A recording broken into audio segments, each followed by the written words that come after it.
난소암 같은 경우는 전이가 되게 잘 돼요. 난소가 저 안쪽에 있다 보니까 전이가 됐거나 혹은 전이가 될 가능성이 있는 부분까지 같이 이제 많이 잘라내는 수술을 하게 돼요. 복막 안에 지방 조직이 있어요. 그쪽에 전이 되면 그걸 이제 막 긁어내야 되는 거죠. 그러니까 후유증도 아무래도 좀 많이 남는 편이고 환자분들도 힘들어 하시죠.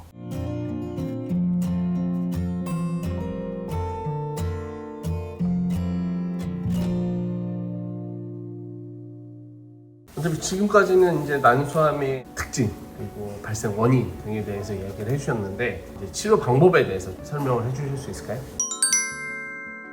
일단 난소암 같은 경우는 아까 말씀드린 것처럼 발견이 늦고 거의 80% 이상이 3기 이후에 발견이 돼요. 발견했다 하면 3기인 거예요. 그러니까 예후가 좋을 수가 없고 간단한 처치로 안 끝나죠. 그래서 표준 치료를 해도 수술, 항암, 방사선이 다 같이 들어가기 굉장히 쉽고요. 또 하나 이제 특징이 전이가 되게 잘 돼요. 난소가 저 안쪽에 있다 보니까 주변에 조직들이 되게 많거든요. 자궁도 있고 난관도 있고 장 쪽도 있고 복막도 있고 그 위로는 이제 소화기들이 다 있잖아요. 난소에서 발견되는 것도 이미 기수가 높은데 이제 전이까지 좀 됐다 하면 뭐 그냥 기본 4기로 가는 거죠. 그래서 좀 수술이 큰 경우가 더 많고요. 일단 암세포가 발견됐으면 얘들을 잘라내야 되는데 전이가 됐거나 혹은 전이가 될 가능성이 있는 부분까지 같이 이제 많이 잘라내는 수술을 하게 돼요. 그래서 최대 감축 수술이라는 표현을 쓰거든요. 그리고 잘라냈는데 얘가 전이가 쉽게 되는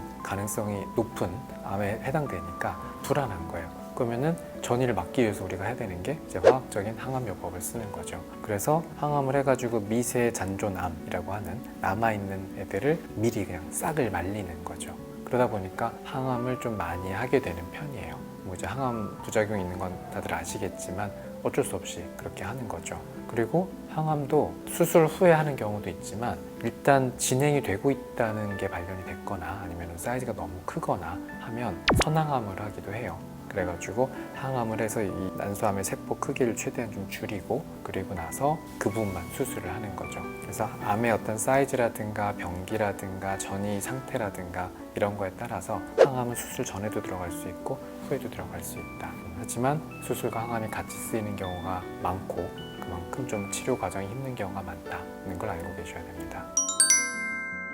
이제 표준 치료 방법으로는 대표적으로 이제 수술이랑 항암 치료가 있을 텐데 이제 수술은 좀 어떻게 진행되는지 또 항암 치료는 좀 어떻게 진행이 되는 건지 이야기를 좀 해주세요. 일단 수술에 대해서 말씀을 드리자면 앞에 말씀드린 것처럼 얘가 전이가 쉽게 되다 보니까 난소암이라고 해서 난소만 제거하는 게 아니라 주변 조직을 같이 제거하는 경우가 많아요. 대표적인 게 난소에서 이어져 있는 난관이 있고 그리고 그게 닿는 영역이 자궁이잖아요. 그래서 여기까지 여성생殖기를 한꺼번에 수술하는 경우가 많고 해부학 그림을 보시면 아시겠지만 이게 소화기하고도 연결이 돼 있거든요. 그래서 대표적인 게 이제 직장 쪽하고 이제 소화기 쪽 중에 그 맹장하고 장 일부 그리고 대망이라고 그래가지고 그 복막 안에 지방 조직이 있어요. 여기는 하나의 기관으로 볼 수도 있고 하나의 그냥 망이라고도만 볼 수도 있는데 어쨌든 이게 넓게 퍼져 있는 영역이거든요.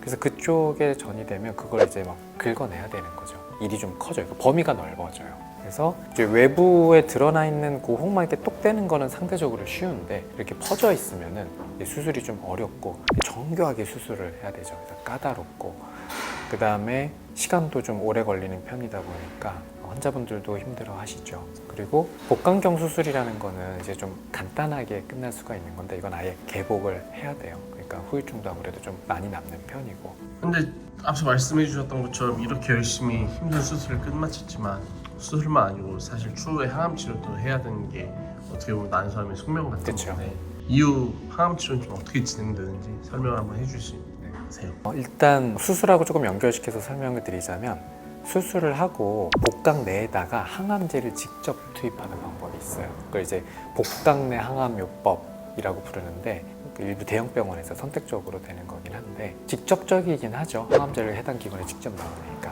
근데 아무래도 조금 더 위험도가 높고 아직 그게 막 보편적으로 쓰지 않고 있고요. 그 다음에 뭐 우리가 흔히 아는 이제 항암제를 쓰는 거는 대표적인 거 2개, 카보플라틴, 그 다음에 파클리탁셀. 이건 앞에 자궁암에서도 설명을 드렸었죠. 아주 많이 쓰이는 조합이고 보통은 이제 치료 효과랑 그 다음에 내약성 측면에서 균형이 어느 정도 잘 잡힌 조합이라고 보시면 돼요.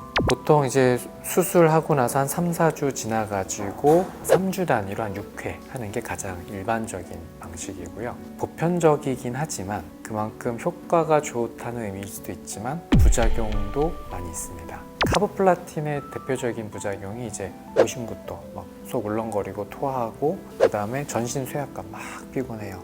그리고 이 백혈구 수치가 떨어져요. 그래서 외부 감염에 취약해져가지고 그러니까 면역력이 떨어졌다는 얘기죠.